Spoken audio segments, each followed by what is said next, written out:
튀어나와 한들이가. 시작하면 자, 시작. 어서오세요. 사람 사는 집입니다. 자, 오늘은 우리 집을 어떻게 지을지 회의를 해볼 거예요. 맞아요. 맞아. 자, 한들이부터 어디가?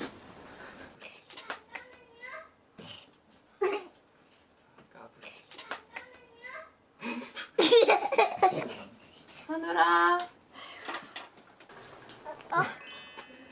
무서? 자, 앉아. 자, 먼저 네. 한들이 누나부터 네. 한들이 방을 어떻게 하고 싶은지 얘기해 보세요. 저는 일단은 메인은 침대니까 침대.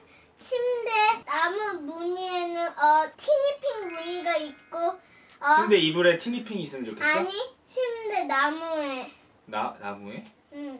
나무는 어떻게 생기지? 아무튼 나무에 티니핑 무늬가 있으면 좋겠다고. 그 다음에는 옷장에 하트 무늬, 옷장에 하트 무늬. 책상 의자 책상에도 하트 무늬, 그리고 마루에는 공주 무늬. 공주 무늬? 응. 난 처음 듣는 얘기들인데? 침대 이불에는 침대 이불에 꽃 무늬. 꽃 무늬. 이불은 꽃 무늬. 알겠어요. 한들이는 그러면 침대에 이렇게 그 공주님 이렇게 천 있는 그런 게 해줬으면 좋겠어? 네. 오케이, 알겠어요. 이렇게 공주님. 공주처럼. 공주님 레이스. 자, 이것 봐. 됐어? 그렇게 하면 되겠어? 이제 알겠습니다. 내 자, 차례. 이제 내 차례. 한들이. 나는 침대를 응. 헬로 카봇 베개, 헬로 카봇 베개, 헬로 카봇 이불, 이불. 그 의자 책상은 미니 특공대. 미니 특공대 의자 책상. 알았어. 그리고 방에 뭐가 있으면 좋겠어? 불빛 모양이 어떤 불빛 모양이었으면 좋겠어? 벌레 모양이었으면 좋겠어? 햇님 달린 모양이었으면 좋겠어? 비행기 같은 자동차 같은 거. 나도 그거 말 안 했다. 그럼 하늘이 하고. 나는 어. 엄청 세게 가는 컬 자동차. 컬 자동차. 난 하트.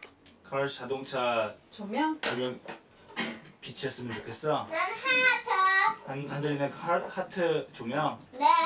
알겠습니다. 난 자, 그럼 아빠가 하나 물어볼게. 네. 2층 침대 쓰고 싶은 사람. 1층 침대 쓰고 싶어? 하늘이 2층 침대 쓰고 싶어? 1층 침대 쓰고 싶어? 1층. 나는 1층에서 자고 싶어?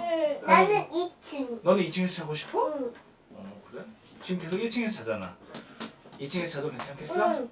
그래, 알았어. 자, 우리 하늘이는 이렇게 됐습니다.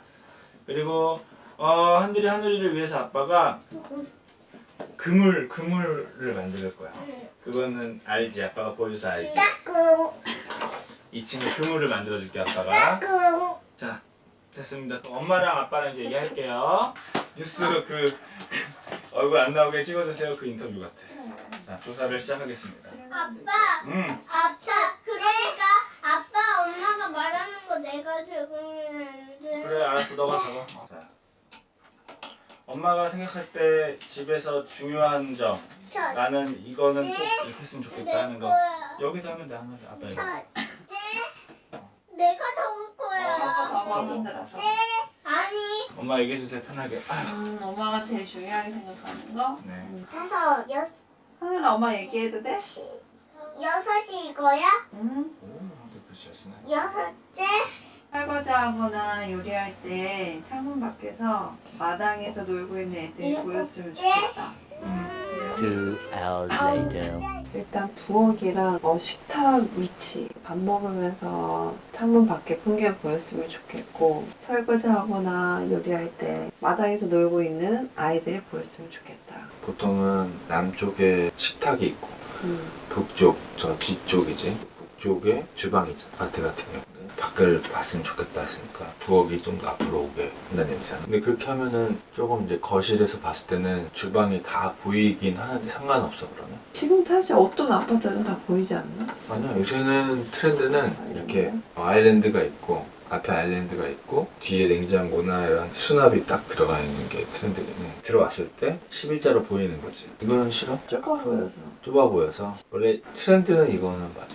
이게 트렌드고 사진 찍으면 이게 더 예쁘게 잘 나오기는 해. 근데 이번 이거보다는 기역자로 해서 벽에 붙어있는 게 좋다, 넓게 쓰는 게 좋다. 그럼 이거는 씻는 욕실, 세탁실, 드레스룸 이 세 가지를 이제 어떻게 넣을 건지가 중요하거든. 일단 욕실을 경험에 의하면 주택 생활을 해보니 손님이 많이 오니까 아이 입장에서는 사춘기가 아니더라도 물론 닫혀있지만 사람들이 근처에 있는데 목욕하고 이런 게 싫더라고. 1층에 있으면 같은 층에 있는 게. 목욕하고 나왔을 때 손님을 마주칠 수 그런 게 있으니까 너무 싫더라고. 그래서 나는 목욕탕 2층에 있었으면 좋겠다 이런 생각이 있었고, 그러면 세탁실은 같이 옆에 있으면 좋은데 공간이 안 되면 뭐 이렇게 던지는 거 있잖아. 빨랫감 던져가지고 1층에. 그래서 그냥 세탁기는 1층에 있어도 되고, 사실 제일 좋은 거는 다 같이 있는 건데 그치. 우리가 지금 최대한 1층을 넓게 쓰고 싶으니까 옆쪽 위에 보냈고 세탁실 아래로 하고, 사실 드레스룸이 일본 친구들 물어보면 다 1층에 있는 게 그렇게 좋다고 하는데. 세탁실이랑 가까워서 좋지. 그치. 바로 정리할 수 그렇긴 있으니까. 한데 베스트는 1층 세탁기 옆에지만 현실적으로 안 되면 어쩔 수 없다. 그리고 옷 갈아입고 하는 게 패밀리 드레스룸을 입는 것보다 가파김이 편하지 사실. 근데 거기서 다 빨래를 겠는데 그걸 다 2층에 또 다시 가야 올려보내야 되니까 1층에 있는 게 편하다 이런 의견이 많았는데 우리는 그렇게 공간이 안 되니까 어쩔 수 없죠. 근데 그렇게 힘들지는 않아. 왔다 갔다 옷 뭐 하는 거. 1층에서 건조된 거 TV 보면서 1층 거실에서 정리해놓고 그리고 각자 가져갈 건 방으로 그냥 가져가라고 하는. 요거는 부엌에서 애들이 보이고 또 요리할 때 설거지할 때 외부 풍경이 보였으면 좋겠다는 거. 그리고 레이아웃은 트렌디한 뭐 대면식 싱크대 이런 거보다 그냥 기역자로 해서 최대한 넓어 보이게 쓰는 거. 그리고 욕실을 공용 공간이 아닌 사적인 공간에 2층에 넣고 세탁실도 가능하면 같이 2층에 넣을 수 있으면 좋겠다. 근데 어려우면 1층에 넣고 드레스룸은 1층에 있으면 좋다. 3 weeks later. 어서오세요. 사람 사는 집입니다. 여러분, 드디어 제가 저희 집을 짓습니다. 방금 보신 것처럼 저희 가족끼리 어떤 집을 짓고 싶은지 같이 이야기하는 시간도 가졌고요. 이제 앞으로 현장 영상들을 하나둘 올려드릴 텐데요. 그 영상들을 보시기에 앞서서 이 집을 어떻게 짓는지 좀 미리 알고 보시면 더 좋은 그런 관전 포인트들을 오늘 말씀을 드리려고 합니다. 제가 계획하는 집은 가성비 끝판왕이지만 최신 기술이 다 접목된 집입니다. 사실 집의 대부분이 은행 소유일 만큼 연끌을 해서 짓는 집인데요. 이런 상황에서 시공사 대표가 자기 집을 지을 때 어떤 부분에는 힘을 주고 어떤 부분에서는 절약을 하는지를 보실 수 있는 집입니다. 이렇게 가성비가 좋은데 또 집의 성능은 아주 높은 고성능 패시브 하우스입니다. 패시브 하우스는 1월 한겨울 제일 추운 날 아침 1시간 딱 난방을 하면 그 다음 날까지 온기가 유지가 될 만큼 성능이 좋은 집이고요. 습기와 곰팡이로부터 아주 자유로운 그런 쾌적한 집입니다. 그럼 지금부터 이 집의 세부적인 특징들을 말씀드릴게요. 첫 번째는 구조적인 측면입니다. 건물은 무엇보다 튼튼하고 무너지지 말아야 되겠죠. 구조적으로 튼튼한 집을 만들기 위해서 전단력이 가장 많이 작용하는 건물의 각 코너에는 기둥과 벽으로만 구성을 했습니다. 그리고 합판도 바깥에만 치는 것이 아니라 안쪽에도 합판을 붙여서 조금 더 벽을 흔들리려는 힘을 더 잘 잡아주게끔 설계를 했습니다. 제가 일본의 한 모델하우스에 간 적이 있었는데요. 거기서 합판을 안쪽과 바깥쪽 두 군데 다 붙였을 때의 전단력이 얼만큼 강해지는지 그 모형을 본 적이 있거든요. 점이냐 면이냐. 그 차이야.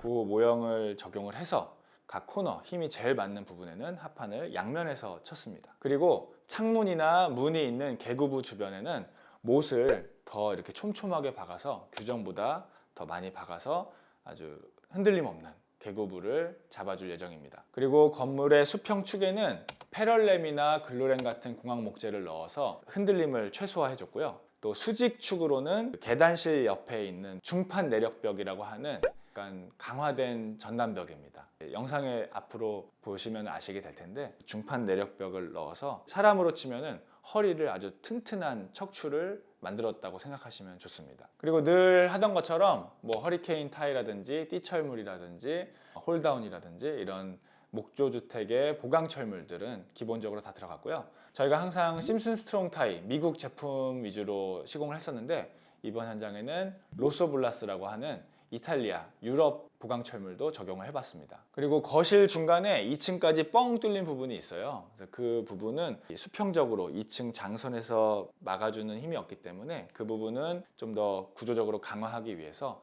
여러 가지 부자재들도 들어가고요. 합판도 전면에는 저희가 다 붙이기로 했습니다. 그리고 이 합판유도 지금까지는 대부분 OSB, 외국에서 수입한 자재들을 다 썼는데 이번에는 국내에서 생산한 그런 구조용 보드가 있어서 적용을 해보기로 했습니다. 물에 굉장히 강한 제품이기 때문에 한번 기대를 하고 보셔도 좋을 것 같아요. 두 번째, 습기로부터 자유로운 집입니다. 습기는 이 목조주택에서 굉장히 신경을 써야 할 부분인데요. 목조주택에 우리가 알지만 어쩔 수 없이 적용했던 그 습식 구조가 있습니다. 바로 방통 몰탈인데요. 우리나라의 전통 방식인 온돌 문화 때문에 목조주택에도 50mm 가량의 몰탈층을 항상 저희가 적용을 했었는데 저는 항상 그게 좀 찝찝했어요. 왜냐면 건식 공법에 뭔가 습식으로 어쩔 수 없이 항상 하는 부분이었어 가지고 얘를 어떻게 뺄 수 없을까, 온전한 건식으로 한번 할 수 있는 방법이 뭐가 있을까 항상 고민이었는데 이번에 적용을 하게 됐습니다. 다른 건축주분들에게는 이게 더 좋으니까 이거에 맞춰서 생활 패턴을 바꾸세요 라고 할 수가 없잖아요. 근데 제 집이기 때문에 저의 생활 패턴에 맞춰 가지고 제가 이상적으로 생각하는 구조를 한번 적용을 해보기로 했습니다. 그렇다고 아예 온도를 없애는 건 아니고요. 온도를 설치하지만 몰탈이 없는 건식 온도를 적용해 보기로 했습니다. 그래서 목구조의 스터드와 바텀 플레이트, 그 바닥에 깔리는 깔돌이도 습기로부터 자유로워지지만 또 부차적인 효과로 2층의 하중이 줄어드는 효과도 있습니다. 몰탈층이 50mm가 전체적으로 깔리면 굉장히 무거운 하중이 실리는데 그 하중도 빠지기 때문에 훨씬 더 구조적으로도 가벼운 집이 되죠. 마지막으로 방통을 하고 나서 일주일 동안 저희가 항상 양생을 했었는데 그 양생하는 기간도 사라져 버리기 때문에 공기가 일주일이 단축되는 효과도 있습니다. 그리고 또 습식을 제거하기 위해서 습식 화장실도 없애버렸습니다. 보통 몰타를 붓고 그 위에 방수를 해서 타일을 마감하는 우리나라 일반적인 습식 화장실로 많이들 사용하시는데요. 변기와 세면대는 완전히 건식으로 설정을 했고요. 목욕을 하는 샤워실도 저희가 기존에 사용하던 몰탈 방식이 아닌 일본 건축에서 사용하는 유니바스 제품을 적용하기로 했습니다. 유니바스는 화장실 욕실이 철골 뼈대와 패널로 구성이 되어 있는 화장실이에요. 옛날 우리나라 주공 아파트 집들 중에 보시면 UBR이라고 아마 아시는 분들은 아실 텐데 그 UBR이 유닛 바스룸의 약자일 거예요 아마. 근데 여러분이 아시는 그 UBR은 굉장히 오래된 옛날 누런 80년대의 일본 유닛바스고요. 일본은 그 유닛바스가 계속 발전을 해가지고 지금은 굉장히 이렇게 깔끔하고 쾌적한 그런 유닛바스가 제작이 되고 있습니다. 욕조라든지 수전이라든지 바닥판, 벽, 천장 이게 다 일체형으로 만들어져서 나오는 제품이라서 시공도 타일을 붙이는 것보다 빠르고 하루면 다 시공이 가능하거든요. 시공도 빠르고 쾌적한 그런 욕실이라고 보시면 됩니다. 통째로 욕실 전체가 패널과 설비 자재들이 세트로 구성이 되어 있는 제품인데요. 그 안에는 몰탈이 전혀 들어가지 않기 때문에 더 이상 꿉꿉한 욕실, 습한 욕실, 곰팡이가 생길 것 같은 욕실, 또 누수의 위험을 마음속에 안고 사는 그런 욕실로부터 자유로워졌습니다. 이 일본 유닛바스는 방수가 따로 필요가 없어요. 그래서 방수 비용도 줄어들고 타일이 붙이는 방식이 아니라 패널이 붙기 때문에 타일 줄눈 사이로 물이 스며들거나 누수가 될 염려도 아예 없습니다. 그래서 이 유닛바스는 저희가 별도의 영상으로 한 편을 지금 제작할 계획을 가지고 있으니까 여러분도 기대를 많이 해주셔도 좋습니다. 이렇게 유닛바스를 설치를 하면 타일 시공 면적도 최소화됩니다. 그래서 주방 벽이라든지 현관 바닥, 그리고 양변기가 있는 실의 바닥, 그 정도만 타일을 시공을 하면 돼요. 그래서 저희가 직접 타일을 시공해 보려고 합니다. 약간 타일을 맨날 하던 전문 작업자가 아니기 때문에 똥손이지만 그래도 소량의 면적이기 때문에 부담 없이 또 저희 집이기 때문에 직접 한번 해볼 계획을 가지고 있습니다. 저희가 직접 해보면 재밌을 것 같아요. 그리고 세 번째, 이 집은 보일러가 없는 집입니다. 전기로만 냉난방을 하고요. 화석연료 사용을 최소화한 집입니다. 주 에너지원이 가스나 기름이 아니고요. 태양광 발전을 통해 만들어진 전기로 구동을 하게 되고요. 보일러가 아니라 환기장치에 냉난방이 가능한 히트펌프가 연결이 돼서 환기장치에서 나오는 그 공기가 여름에는 에어컨처럼 시원한 공기가 나오고 또 겨울에는 난방이 되는 따뜻한 공기가 나오는 구조예요. 그래서 기본적으로는 공조를 통해서 냉난방이 되는 집이지만 바닥의 건식 온도를 통해서도 미온수가 흘러서 우리 뜨거운 그 구들방처럼 뜨겁진 않지만 한 20도에서 30도 정도의 미온수로 차지 않은 정도의 바닥은 유지를 해주는 난방입니다. 패시브 주택에 사시는 건축주분들의 후기를 들어보면은 의외로 오버히팅에 대한 이슈들이 있습니다. 냉방, 에어컨뿐만 아니라 냉난방기를 설치할 걸 그랬다라는 말씀을 하신 적이 있으세요. 그게 왜 그러냐면 보일러로만 난방을 할 때는 오버히팅이 되는 이슈가 있기 때문에 그렇거든요. 내가 추워서 보일러를 켜고 따뜻해졌다 해서 딱 끄면 거기서 난방이 끝나야 되는데 몰탈층에 축열이 돼 있다 보니까 그게 계속해서 열을 발산을 하게 되는 상황이 생깁니다. 그러다 보면은 나는 난방을 껐는데 계속 더워져서 창문을 여세요. 근데 난방기를 켜면 한 5분, 10분만 빠르게 데워지고 패시브 주택이 잘 지켜주기 때문에 오히려 패시브 주택에는 바닥 난방보다는 공조를 통한 짧고 굵은 난방이 더 잘 어울리겠구나 라는 생각을 하게 됐습니다. 물론 이제 패시브적으로 큰 남쪽 창을 향해서 받는 태양을 축열을 해두는 개념은 필요하지만 우리나라 온도의 측면에서 봤을 때는 이 축열하지 않는 난방을 하는 게 패시브 주택에 맞다라고 생각을 했어요. 여러분, 지금 짓고 있는 이 집 궁금하시죠? 현장이 완성되기 전에 이 현장의 생생함을 여러분이 직접 보실 수 있는 자리를 마련했습니다. 지금 영상 보시는 하단에 고정 댓글에 보시면 링크가 있는데요. 거기에 신청을 해주세요. 그러면 현장에서 만나겠습니다. 안녕!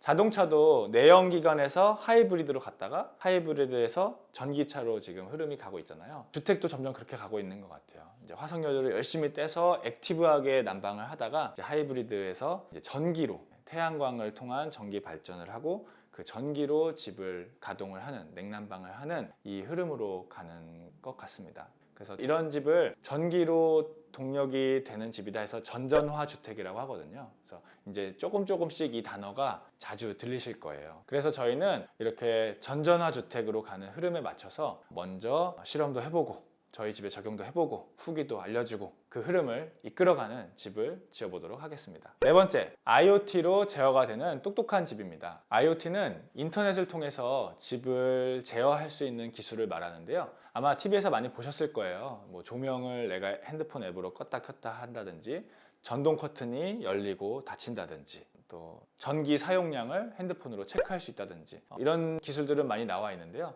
단순히 그냥 껐다 켰다만 할 수 있다고 하면 사실 잘 안 쓰게 되더라고요. 저희 집에도 지금 조도 조절도 가능하고 밝기 조절도 가능한 조명이 있지만 실제로는 똑딱이로 켜고 끄고만 하고 있거든요. 근데 이 집에 적용되는 IoT는 단순히 끄고 켜고를 하는 게 아니라 프로그래밍을 해서 커스터마이징을 해놓는 겁니다.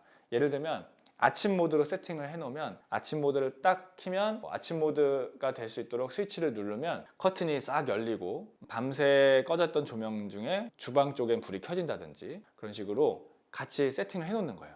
또 잠자기 전 모드 하면 커튼이 싹 닫히고 집의 냉난방 온도가 한 24도로 딱 맞춰지고 조명은 어둑어둑한 조명으로 바뀌고 그리고 또 현관에서 누가 초인종을 눌렀을 때 내 핸드폰으로 실시간으로 누가 왔는지도 확인할 수도 있고 이렇게 우리 집, 우리 가족의 상황에 맞게 이런 조명이나 커튼이나 실내에 있는 기구들을 커스터마이징을 해놓는 그런 집입니다. 그래서 저희 아이들, 또 저희 아내, 또 저의 생활 패턴에 맞춰가지고 커스터마이징해서 사용하는 모습들을 한번 보여드리도록 할게요. 그리고 마지막 다섯 번째, 우리 가족의 생활 패턴에 맞춘 설계가 반영된 집입니다. 건축 면적이 크지 않아서 한 층이 한 20평 정도로 약간 아담한 집이에요. 그러다 보니까 1층은 공용 공간으로 구획을 했고요. 2층은 사적인 공간으로 계획을 했습니다. 그래서 목욕을 한다든지 옷을 갈아입고 나오는 영역은 2층에 다 있고요. 그리고 1층에는 샤워할 수 있는 화장실이 없어요. 단순히 손만 씻고 용변만 볼 수 있는 화장실만 넣습니다.